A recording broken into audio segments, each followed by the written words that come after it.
Welcome to the Africa Leadership Dialogues.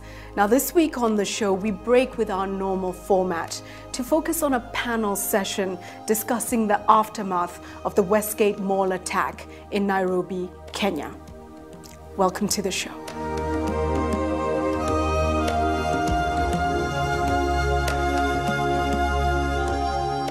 On our special edition this week, we host Abdul Haji, a Kenyan businessman and one of the Westgate civilian heroes who saved many lives on Saturday, 21st September 2013. Abbas Gullet, Secretary General of the Kenya Red Cross, is also celebrated for rescue and emergency efforts in the Westgate Mall attack. Iman Icar, Deputy Mayor of Mogadishu, Somalia. Betty Murungi, lawyer at Independent Consultant on Human Rights and Transitional Justice, and a celebrated international human rights law expert.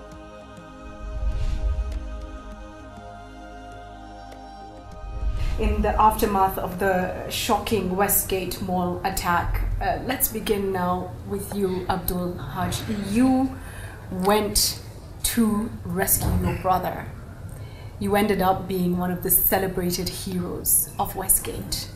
Tell us, what did you find when you arrived at the scene? When in the instant when I arrived, I found a lot of people congregating outside the Westgate Mall, and at this point I started looking for my friend Nyerere, who was already there, and he told me he's at the gate leading to the basement parking of the mall. So I made it over there, and I met several people already there. Most of the people who were there looked like they're from the Kenyan Indian community, and I think I was told that they usually provide security in the Parklands and Westlands area. They looked very organized because they seemed like they were coordinating something. They had walkie-talkie radios. Some were armed. Some had protective gear. So at this point, I started conversing with Nyerere and I was asking him, what happened, and he described the whole thing. Because he arrived there just when one of the two shooters were shooting people outside of the Westgate as they were making their way in the main entrance. So and that's when he told me this is not a normal robbery. They're terrorists. And I told him that's the same message I got from my brother, and I asked him, do you think they're after him? And he just gave me a blank stare. And you asked him this because your brother works in the area of covert anti-terrorism efforts in Kenya. Yes.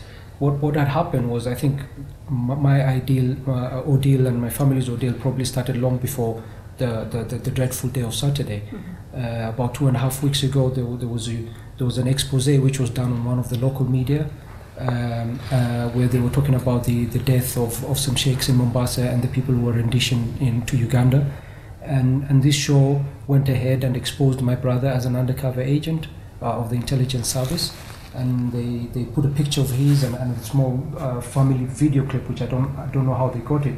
They put it on air. And they accused him of being behind the rendition and the arrest of some of the suspects in Uganda. So we were shocked as a family. And since that show was aired, for the last 2.5 weeks, we've just been living in fear of my brother, basically, because we thought now his face is exposed, a lot more people know what he does. And he started also getting threats. So we kept telling him he has to be more careful. And this is what led me to ask my friend Nyerere if he thought these people were after him. And when he gave me the blank stare, and I think he was probably didn't want to scare me anymore. But at this point I thought I have to find a way in. I have to go in and rescue my brother. And if they do get him, because if they're probably combing the whole mall looking for him, if they do get him, the next, more probably they'll come after the family next, or somebody in the family, because you have to remember also my father was in the Ministry of Defense when Kenya decided to go to Somalia, and they sent the KDF there. So it will probably be a whole thing against the family. And for me personally, this was the most horrific sight that I had ever come across. There were so many people shot, people bleeding, injured people just lying down helplessly. You name it, there were kids, young girls, elderly women. These guys were, I thought this is really, I had never in my life seen anything like that. I mean, I've gone to funerals, I've buried dead people. I've seen a couple of two road accidents where I've seen a dead person, but I had never seen anything like this in my life. I'm going to come back to you, Abdul, and you are a hero, whether you want to embrace it or not. We celebrate you and we thank you. And Abbas, let me now come to you on this, the images that accosted you as you went into that building. And Abbas, again, thank you for stepping up for Kenya, you and all of your Kenya Red Cross workers and other volunteers who did. But you go in, you start trying to help those who you can get out. What were the thoughts going through your mind as you saw the impact that these attackers had had? I mean, if I would start a little bit earlier, Judy, the first time Abdul talks about Nyerere, it's just amazing how everything fits one into the other. I mean, I was called about 12:30 to be told one of my colleagues, Ayaz Manji, who's head of our water program, had his brother Alim Manji, who was working for East FM, and his wife were part of the main organizer of the event, the children's event. It was taking place on the upstairs parking of Westgate Mall. Yeah. So Ayaz calls me and says, look, something terrible has happened. I've just been called. My brother has been rushed to hospital. I don't know what the story is. He's not coherent. He's talking to me, but it seems something has happened. I said, where? He said, the mall. So I said, okay, so where are you going? I'm rushing to hospital. Where? In Pisha. I was then going to pick my kids from Islamic classes in Hallingham, in Lavington. So I was coming from the Red Cross. So I said to my wife, look, I mean, we'll just have to rush, pick the kids and go to Westgate and see what has actually happened. As fate actually would have it, we were supposed to go there in the morning because we bank at DTB. So I'd called my branch manager in the morning to say, look, I'm traveling today at 5, so I just need to know if I have some balances of some dollars because I just need some money. So she told me she wasn't working on that day, but she'd call in and call me back. It was luck that you were not inside when it happened. True. Although in my mind, I wasn't going to go there. Okay. I was going to another branch next on Capital Center because I was on my way to the airport. But so I rushed to go pick my kids, but even before I got to pick them at 1, second call comes from our operations center, emergency operations center, which is telling me Westgate has fallen, been taken by Al-Shabaab, a terrorist, blah, blah, blah, and that it seems there are a lot of people that are injured. So obviously then we activate our machinery of sending ambulances and our paramedics and emergency workers. But we suspect it's going to be much bigger, so we should, because of the normal Saturday crowd, so call other organizations too that we all should head there. So I picked my kids about 5 minutes to 1, and by about 1:15 I was already had parked my car at Nakumatt, UK on the highway going to John Mathenge. With your children still in the car? My wife and 2 kids, and I decided I'll leave you guys here, I'm going to go in there. So then they understood. So by then Nyerere's wife also had called me, who was my ex-colleague at the Red Cross, Zulekha. And so when I got out, I saw Zulekha. Where is Nyerere? Nyerere is out there, out where? On the main building, on the front. So I walked in, she told me I was crazy to go. You can't go, you must have a vest. I said, no, we'll just go and see. And already that whole road had been cordoned off by the police, all those security guys all over the place, in plain clothes, in uniform. And my really first hands-on experience of what the enormity of this problem was, on the road, as you turn into the car park, the underground and the above, that whole road was vehicles, parked there, glasses shattered, people killed. And my first reaction with Nyerere was, interface with Nyerere was, what's going on? And he said, no, this is it. So luckily he is reserve police, he had a pistol, he had his vest, and so we said, let's get this out of the car. Mm-hmm. So that was my first thing, to imagine whether these people were still alive or not. So the 2 French ladies, the mother and the daughter, were on the front seat of the car that had been shot and killed on the spot. So we managed to take their bodies out, both of them, put them in an ambulance and take them out. And Nyerere took the documents. I said, just preserve the documents. So put that aside. Then we came to the main gate where now the security personnel were engaging with these guys who are now snipers from the top, from the main building. So then quickly we realized that it was the party where these children were, where they were targeted. So how do we go up there? So I said to Nyerere and to the other security guys, okay, you guys protect us, let's go up and see what's happening to the upper deck of the car park. So they did that. As Abdul says, there are all these Asian guys who are also reserve police. Some had vests, some didn't have vests, but also plainclothes Kenyan police and uniform. So they, I think, provided us the cover and the protection that we were able to rush up. And I have walked around this world and I've seen disasters, both man-made and natural, but what we saw on that car park, and we had to actually, the building in the center of the car park, there was a building there. So we had to take cover on the other side because of snipers from now Java or from the floors up there. But when you look out there and you saw where the tents were, it was like a total war zone, completely war zone. It was just devastating. And coming there, you're almost at a loss. What do you do? There were dead bodies, there were people screaming, all color, all shape, all size, all ages. So very quickly, I think what we said was, look, let's take the security guys deal with the security matters. Let's look at what we can do from the humanitarian perspective. Could we send ambulances now, vehicles to come up? It was risky, but at the spur of the moment, you said, look, let's get on with it. So we called ambulances and started coming up. In fact, that event was being covered by one of our ambulance vehicle that day, and even the previous Saturday. But on that day, they themselves became victims of that disaster. Luckily, they were not hurt, but these boys and girls were traumatized completely. So you saw people under vehicles, crying, hiding. There's a guy who had a fracture, was under a car, couldn't come out. So quickly we decided, look, dead bodies are dead.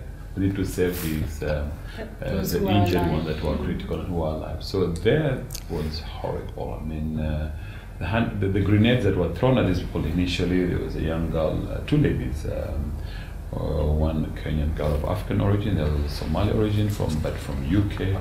And these were the things, some of the girls who were most hurt. One actually, one leg was almost severe. I'm sure by now she's been operated. The other girl, those from UK, she could even remember where she came from in UK. Also her leg was almost severe. So very quickly we worked with lots of ambulances, and there were two doctors, one my colleague James Kisia, a doctor from Avenue, and a paramedic from outside with his own equipment and all that, who had also come to volunteer. So about an hour's time, I think all these guys were cleared out. Those needed to go to hospital. Dead bodies, we covered them, and all this was going on while we saw there was a hand grenade still out there that had been caught but had not gone off. So you're working in a volatile environment. Very volatile. So quickly we covered that with trolleys for goods. But I mean, coming back to this place and seeing the number of dead bodies, we counted about 15, was just horrible, very sad. Let me come to you, Iman, now. And look, Somalia is apparently at the center of this war. And, the justification around this is that, for this particular attack, KDF went into Somalia. All terrorists have justification for what they do. Somalia suffers its own attacks, sporadic attacks, and is trying to right now rebuild a nation. Where are you as a nation, and particularly as a city, Mogadishu, in terms of being able to start to provide security that we so badly need, both in Somalia, Kenya, and across Africa as well? Thank you. Let me first of all take this opportunity to send my condolences and sympathies to those who have been affected in this incident. I was in Mogadishu at the time, and we were invited for a meeting here when we heard of the news that happened. And then we had to decide. I was coming also with a delegation, and part of the delegation was another deputy mayor. And we said we had to go there. So it happens in Mogadishu, but when it happens in Mogadishu, they cancel. Meetings are cancelled, and it happens every now and then. And we decided to come here. So in a show of solidarity. Exactly, in a show of solidarity, and I'm very glad to sit now in between Somali Kenyans who have been doing these heroic efforts. But for our concern is this is coming from Mogadishu. This is coming from Somalia, and it's spreading into other regional areas. And it's there that something has to happen. We have been trying all efforts, and it's more on intelligence. You know, when you know who is who and what everybody's doing, then you can try to prevent such issues. I personally was engaged with the youth, and I say the word Shabab, they are stealing the word from the youth, because in Arabic, it is in Arabic Al-Shabab, and they are demonizing even the word youth. And in Somali, Dalinyaro, you know, we always give the youth and tell them that you are the future leaders. How come somebody who is, you know, annihilating, destroying the youth, what do you expect for? So it's a matter of making the youth understand this issue of, you know, nobody is willing to die.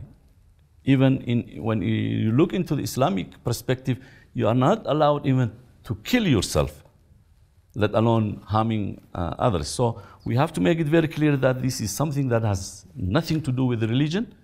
And, you know, in Somalia, it's very clear we say 100% Muslims. But in a country like Kenya, which is interreligious, and people living in harmony, I really admire it when we are hearing now we are one. And that's a show the reaction of the people. People might have been expecting, you know, a reaction, even though people were frustrated. People are looking into their loved ones, what's happening to them, and still there was a solidarity. What we are listening from our two brothers here, and how the government and from the president, when he said, "I'm proud to be your president," and that gave a picture of how tolerant is this. There was no a backlash. We have visited Isli. The Somali people have also shown solidarity by donating blood, you know, and this has been an issue which concerns everybody. It's not the attack that happened in Westgate. I was receiving messages at the time, and everybody was asking me, "Are you harmed?" Because we go there for coffee. We go there. Also, the Somali dignitaries, when they are here, they visit there. They targeted a place that even Somalis frequent. Yes, and so under the guise of standing up for Somalia. And the issue now is working together in making sure that that does not happen again, not only in Kenya but also in the region as a whole. Even in Somalia, it happens frequently. They target soft targets. Who can explain when somebody says, "Yes, we have done"? What did you do in a shopping mall?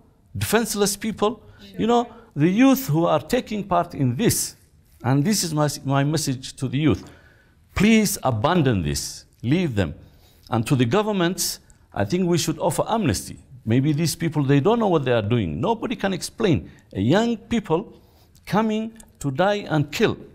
So I think there must be a political decision where those youth, and I am 100% sure that almost 90% of them will abandon in this area which we are offered a way out. Exactly, and a protection also. Iman, thank you for that. And you know, I just coincidentally just look at this panel. We've got two Kenyan Somalis. We've got the deputy mayor of Mogadishu as Somali as well. So 3 Muslims who have really suffered as a result of this. And so it just reminds us that this attack was upon us all. Betty, coming to you, your reaction to this incredible invasion of our space of peace and security in Kenya, and in the aftermath, what must we do to ensure never again? Well, Julie, let me just first also begin by commending all our heroes, all the first responders. I think there were very many. There are many Kenyans who put their lives on the line to save their fellow citizens and to save the people who were at the mall on Saturday. Terrorism, as we all know, is a transnational crime. It's transnational because it is not a respecter of boundaries. It takes advantage of weak border controls. It takes advantage of situations where states are fragile, as in the case of Somalia, as has been said by the Deputy Mayor. It takes advantage also of the fact that perhaps there hasn't been sufficient sharing of real-time information, again, as the Deputy Mayor has indicated. And I think for us moving forward as Kenyans, we know that this is probably the 20-something terrorist attack that we have experienced. So it is not something that we haven't experienced in the recent past. We are also suffering internal terror. We have had, many instances of insecurity on mass scale. In the Tana River, in Bungoma, in Moyale. In fact, right now we have Kenyans who have had to become refugees in Ethiopia because of the situation in Moyale, in Mandera, in Wajir, in Garissa. And so, of course, we do have also situations of internal terror that we have to respond to. We have had external terrorist activity along our coastlines, and this is very much linked to that transnational crime that I've spoken about, the piracy, the hijackings, and so on. So it's a huge problem. And I think in terms of responses, we know that at the regional level, we have the Pact on Security and Stability and Development. At the Great Lakes region level, within the framework of the Great Lakes Conference, we have IGAD, which is rolling out a platform where intelligence can be shared and we can have what they call mutual legal assistance so that the IGAD states are able to respond. And then, of course, at the continental level, we have the Africa Union, which has its own peace and security architecture that includes a whole convention on terrorism and how our states, our African states, are to respond to the terrorism. I think before going to the regional and continental level, in Kenya we have the National Counter-Terror Strategy, which set up the counter-terrorism architecture that I think Abdul mentioned in relation to his brother. Now, that is a national framework that responds to counter terrorism within our own borders. And clearly, perhaps, without, of course, knowing too much about what goes on in that initiative, there is need to point out that security sector reform, which is ongoing in our country, needs to include a broader category of actors. For example, the immigration, which is a security sector institution, the judiciary, the prosecutors and investigators, the military. So it's not just the police that need to be brought into this ambit of security sector reform, right, but everybody who is concerned with it, including citizens. Including us, the citizens, we have a responsibility, and including, of course, the media, a responsibility to engage responsibly in counter-terrorism. Stay with the Africa Leadership Dialogues.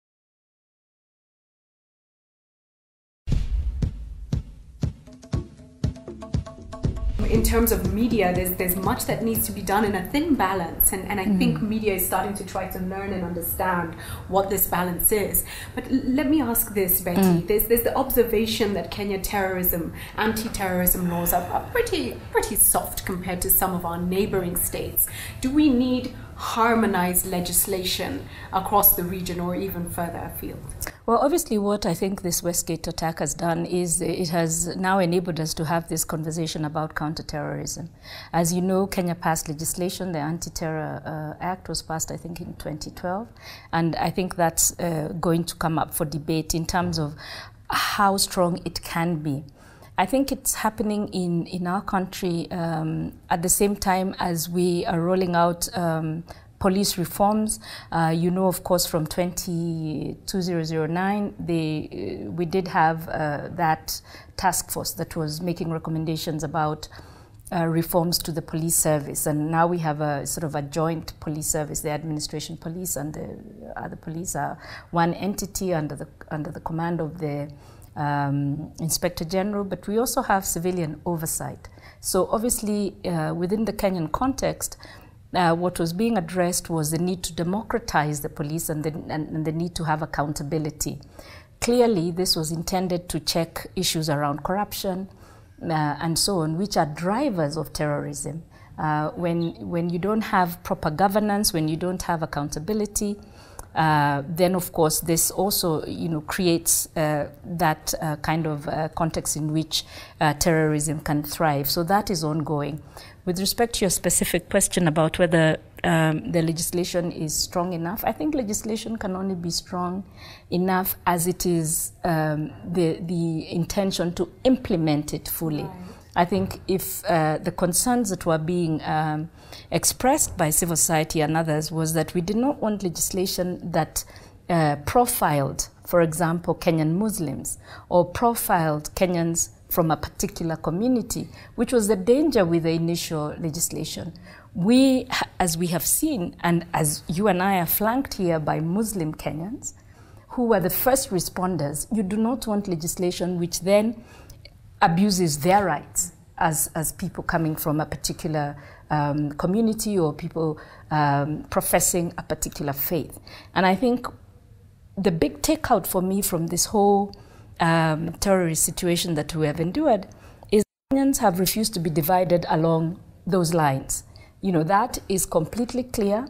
So the terrorists there have failed because they have failed to divide us on that line. So we have to be careful that in our legislation, we don't go backwards and say that we are now going to profile people who are, for example, dressed in Islamic dress. You remember the first draft of the legislation would have enabled the police to, because it is a Friday and Abbas is wearing his dress to go to the mosque, that he would automatically be profiled as a terrorist. And that we clearly was not acceptable.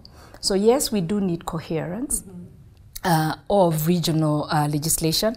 And I think within the framework of the Great Lakes Conference and IGAD and the Africa Union Peace and Security Architecture, there is now efforts to create a kind of information sharing platforms that would enable the region to respond to terrorist threats.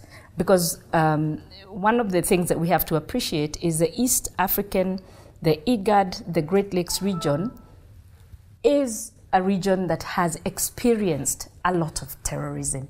And that, of course, is due to the fact that it has been conflict prone. We have had fragile states within our region for a very long time. And so, therefore, the responses have to take account of our own context of instability. Let's come to what we've taken out of this experience at individual level. And I'll start with you, Abdul. Knowing everything you went through, everything you saw, everything you did, in the aftermath, as you sit back, what is top of mind for you in terms of moving forward? I've been a little bit disappointed by people pointing fingers at the government, saying that the government has failed in one way or another. And I'm not saying this just because my brother works for the government or he works for the intelligence service, but I think the government is quite big in the way it works. The intelligence service in Kenya, for example, does not have arresting powers.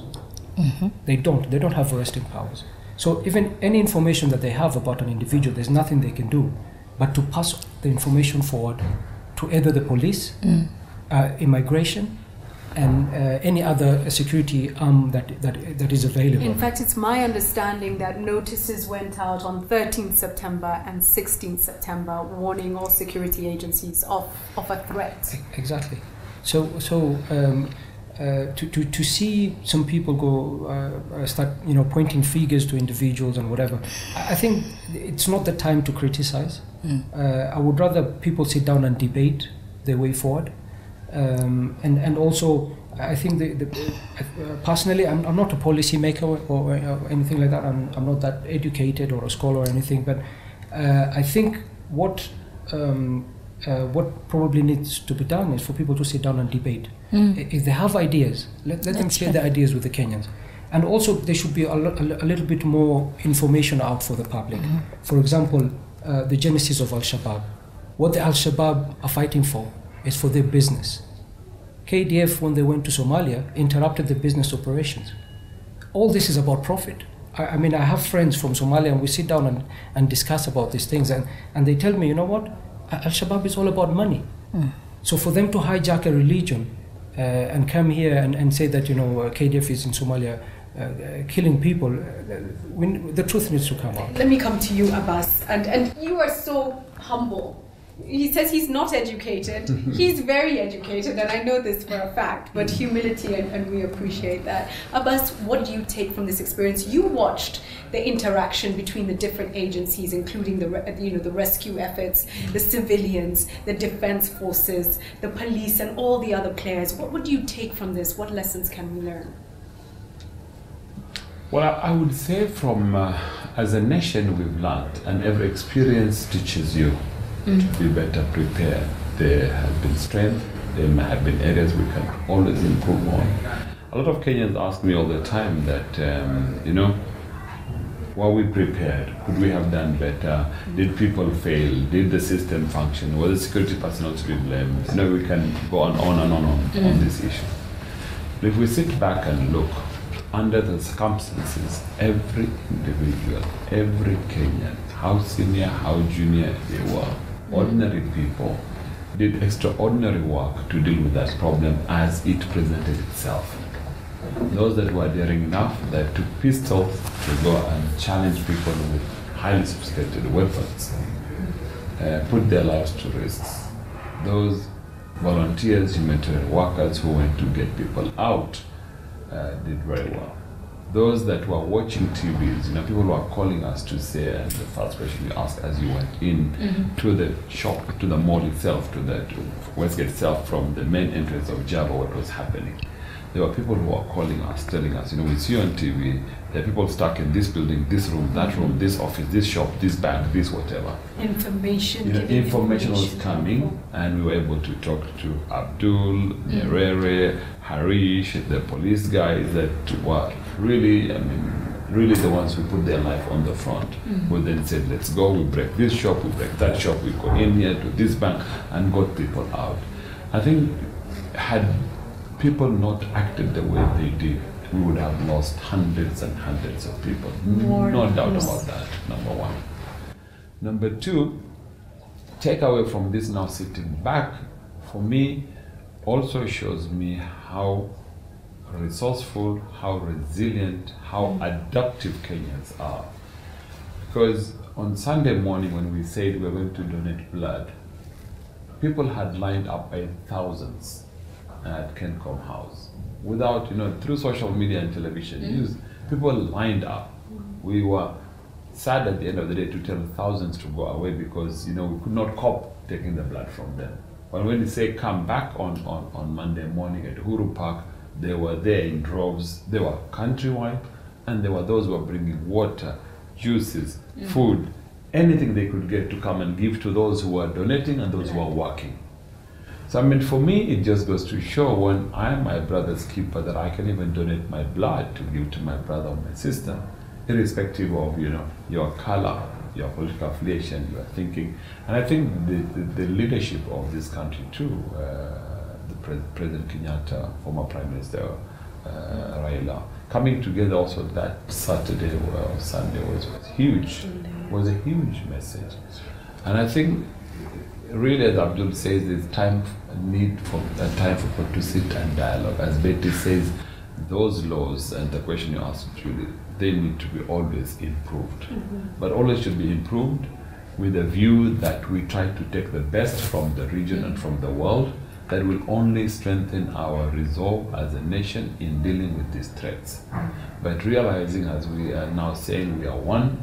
It's not about your ethnicity, it's not about your religion, it's not about your political thinking or affiliation. It's about that Kenyanness, that putting Kenya first and foremost, and saying that as Kenyans, you know, we have been beaten many times, not once, not twice, not thrice. Whether it's homegrown, whether it's external, the fact is a terrorist is a terrorist. And what we need to do is really take stock. It's not the time to apportion blames. Who did right, who did wrong, who was this, who was that? No. Even we, from the humanitarian actors' point of view, Yes, those Kenyan of Asian origin from Parklands and from Westlands were better organized.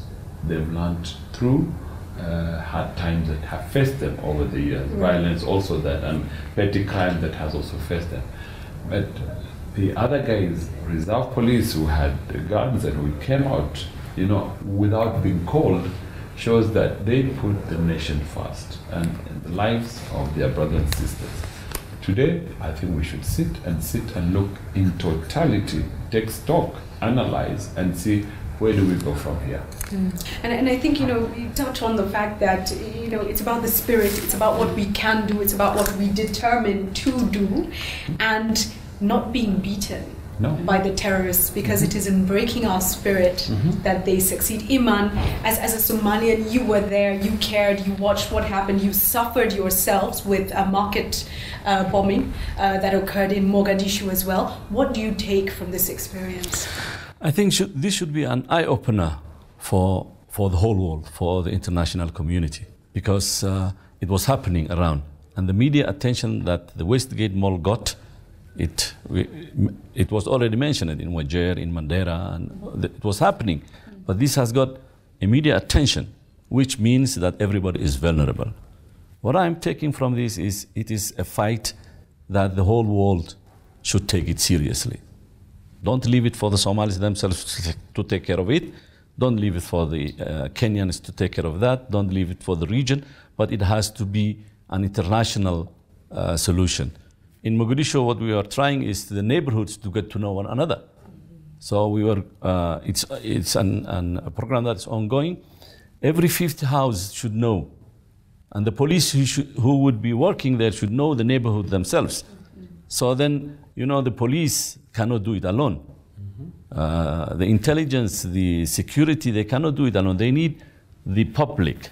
It is the people, because now if they share the information properly without fear, because it will happen and you are at risk, everybody is at risk. And I think this has to be a global issue. We say it's a global issue, but sometimes we leave to nations to do it themselves. And from neighborhoods, you know, information sharing, and then I hope that this will be defeated. And so it's even just the basics. Get to know your neighbor, know what they're doing, know who they are, share information. And I think that's one of the biggest lessons possibly from all this, is when you get information as the authorities, just look into it. Betty, what are you taking? From you know, a policy perspective, sees the opportunity as well to discuss where the shortcomings may have been, where we can improve, where we can collaborate better with regional partners, because as has been said by everybody, terrorism is transnational. Terrorism doesn't care whether you're a Kenyan or you're a Somalian or you're Ethiopian. Terrorism or Christian or Muslim, and you know the stories we have heard from the survivors, and you know from Abbas and Abdul and others who were there saving lives, is that you know every Kenyan foreigner, woman, child, old man, you know, people lost their lives across all of these diversities. And so you can say terrorism is really not a respecter of persons or religion or community. So I think it's a responsibility for all of us to engage in those dialogues. And I think it's an opportunity for the government to re-examine its counter-terror you know, strategies if it needs to, in terms of looking at how all of these aspects interlink to increase the threat to Kenya and the partner states. I think it's also an opportunity for us as a nation and as a region to examine the drivers of youth radicalization. Right. What is it that makes youth and other, because from what I've heard from Abdul and Abbas and all the reports, is that almost everybody who was an attacker in that mall was a young person.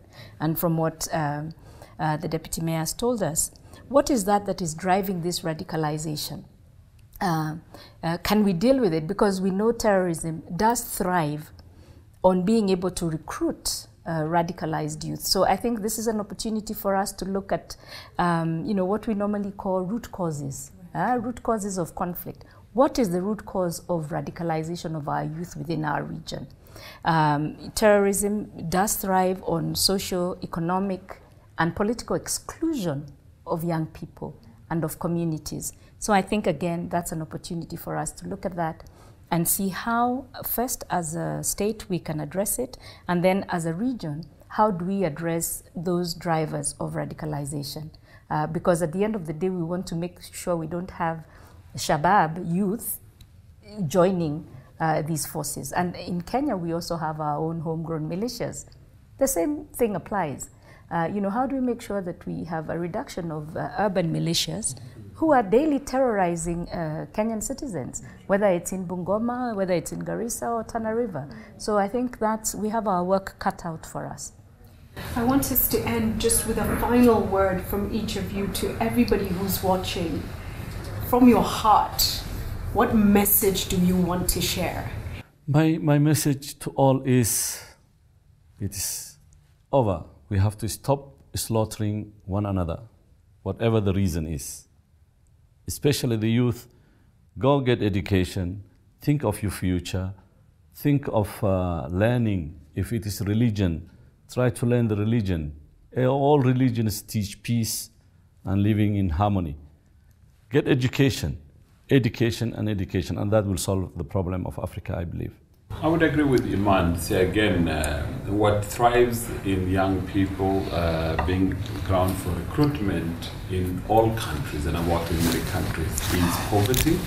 It is lack of adequate education, whether religious or Western education. So education is crucial, number one. Poverty is another one. But more importantly, about value of human life and dignity.